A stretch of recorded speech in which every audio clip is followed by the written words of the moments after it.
Welcome to the NBA Coast to Coast podcast, brought to you by thelines.com. Coming to you from the West Coast, Josh Lander, joined by my guy Nate Weitzer on the East Coast. And we've got playa props here on a Thursday night, little 4-game slate in the NBA. Taking a look at a couple of game videos as well today, so make sure to like and subscribe to that page. Continue to follow along. We're coming back at you with a couple game videos and our player props each and every weekday this regular season. Also want you to head to thelines.com. You can check out all the picks up there and all the content we're putting up there, as well as our odds finder tool. That's a tool you can use to make sure that you're shopping those lines and NBA player props to the best of your ability across all these sports books, getting the best juice back on your money there. Nate, let's go ahead and jump into your first NBA playa prop for tonight. Yeah, Ja Morant has been quiet in his last 10 home games, but I don't think he's going to stay quiet in this matchup with the Bucks. A high-profile matchup, two teams that love to get up and down and attack the paint. And Ja thrives in this matchup. His last time they hosted Milwaukee, he went for 35 points on 25 field goal attempts, 3 for 13 from 3. So it's at 27.5 points. I do think he'll get over that kind of comfortably. I think maybe you want to look at an alternate for 30 plus or 30 plus and a win if you are feeling Memphis at home here. But also, like, an interesting thing is just to take 2 threes for Ja, because Milwaukee has dared him to shoot for sure. I mean, in his last 3 against them, he's taken 11 threes on average, hit 3.5 of those.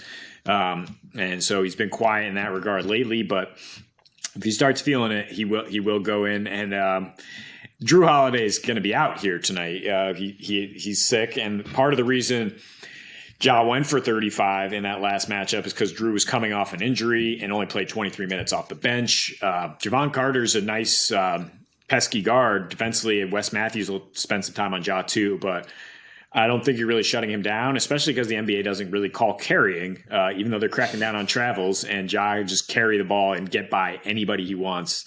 And that's why he'll get his 30 tonight. Not fair. He's not the only one, but it is egregious. You're not either way. Ja baby tonight. Not a great matchup without Jrue. We just saw Steph score 38 in 30 minutes before he had to come out. That was against Indiana, but against Milwaukee the other night as well. Steph was going off for a minute. Jordan Poole was as well. Bumped his knee. I just remember he came out last night. He came back in the game against Milwaukee, but I think there's reason to like point guards who can score. Their ability to get points when Jrue Holiday's not playing, there's not a solid enough backup, I think, in that instance. So a guy who might be on Ja a little bit, Grayson Allen, going to get a few more minutes at least tonight. So I think there's reason to feel better about him getting some stats tonight. 10.5 points on FanDuel, minus 113 on your money there. I think you throw the assists in, you get all the way up to plus money, 13.5 points in assists. Depends how often, how many minutes he's getting, but that is going up when Jrue doesn't play. He's had double digits totals in 4 straight now in his points. His usage does go up without Jrue, unsurprisingly, from about 15 to 18%. He was definitely the guy in their recent game without Jrue that got sort of a few more of those minutes, as opposed to Javon Carter, who came out a little bit earlier than you might have thought, and Grayson saw a bunch more time there. He also gets a bunch more usage on the road this season, as opposed to at home, where he's averaging 11 points a game and 3 assists on the road, because he's getting over 30 minutes as well. So if he's going to be getting the minutes, as I continue to expect him to do, and get over 30 like he does when Jrue Holiday does not play, it doesn't matter that he's not starting. He's often a better matchup in there, and a guy that you can count on to be able to score a few more points tonight. Former team theory too. You got revenge factor. Yeah, you gotta love that little extra juice. Saw Willie Barton go off in Denver last night. But really, yeah, it's more about the Bucks just kind of finding their ball movement with Chris Middleton out there. Giannis being able to kick it out more and get the ball in rotation and get good shots. We mentioned that they've been shooting much better from 3 lately, and Memphis allows the 5th most threes on the season. So they're going to need Allen and other guys to be ready to shoot that ball. Only 2 games up because they're Heat and Clips on a back-to-back, so we don't have anything there. But I do love taking an under on Jordan Clarkson. We have hit this a couple times this season because the guy can just go ice cold, but he could also just fail to give you any peripheral stats. In his last 5, averaging 2.5 rebounds and 4 assists, along with 19.5 points per game. And it's at 28.5 PRA again against the Pelicans team that has some really good wing defenders and will be motivated after getting cooked 2 nights ago, but it was Nickeil Alexander-Walker and Malik Beasley that did the cooking. As Clarkson took a seat after scoring just 11 points in 29 minutes, the Jazz rode their bench to the win. The Pelicans are really good. Like I said, I mean, Dyson Daniels, the rookie, Trey Murphy, they've got a lot of guys that can throw at you, and then, of course, Alvarado.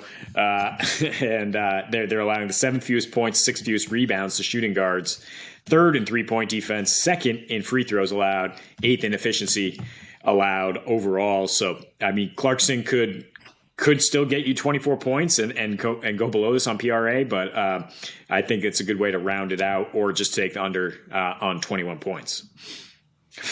I mean, I like adding the peripherals in there, as we call it. I like adding the rebounds and assists for sure. I know to go under worsens your odds there, but I still would rather take that as, I mean, obviously, if he gets hot, that's when I just get mad as I'm watching, like when we've gone under, he'll hit a couple of threes, and I'm like, I don't get the spark going. But the rebounds and assists as well in there, like, I mean, they're one of the worst rebounding teams.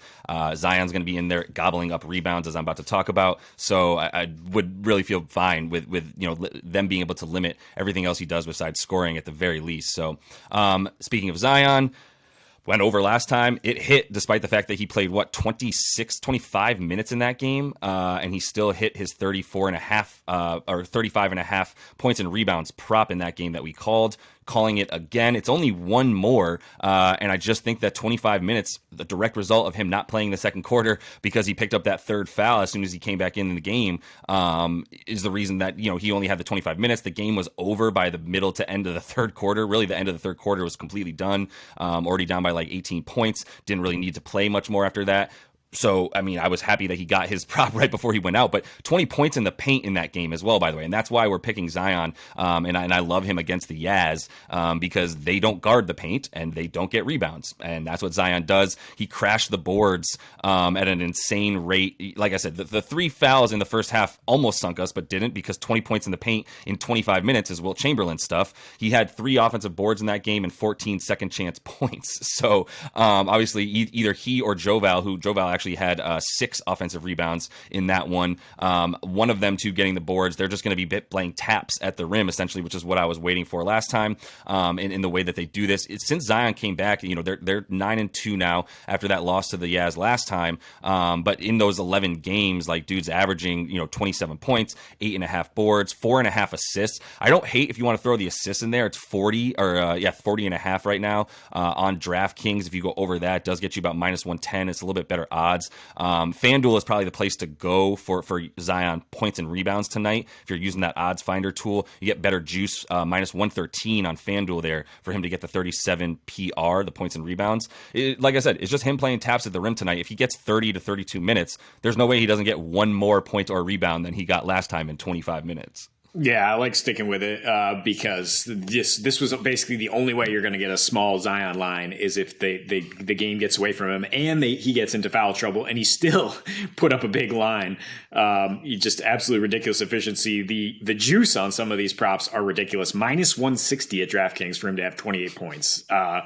I mean, I don't know where to find the value here. I guess you kind of have to lump everything together, or I'll stick to my guns and say back him to get a double-double with Utah struggling rebounding the ball so much. +225 for him to have a double-double. If he is, like Josh saying, playing taps, getting all those offensive rebounds and getting a full slate of minutes, maybe he gets there in double-digit rebounds. Yeah, dude, he had 9 last time in 25 minutes. He just needs to be on the floor. So just don't foul Zion. Move your feet or let him score. I don't care, but just get yours by not fouling and staying in the game because it's too crucial to what they do as well. If they're going to dominate the categories of the game that they need to beat the Jazz, they need Zion in there as well. So that's the identity of what they do. But that is all the time we have for you guys in this one. Go ahead and like and subscribe to that page. Continue to follow along. Also, check out our picks on Twitter that I'm throwing up there for you guys, so you can make sure to follow along with those, tracking those units and wins for you as well. So until we see you next, happy betting.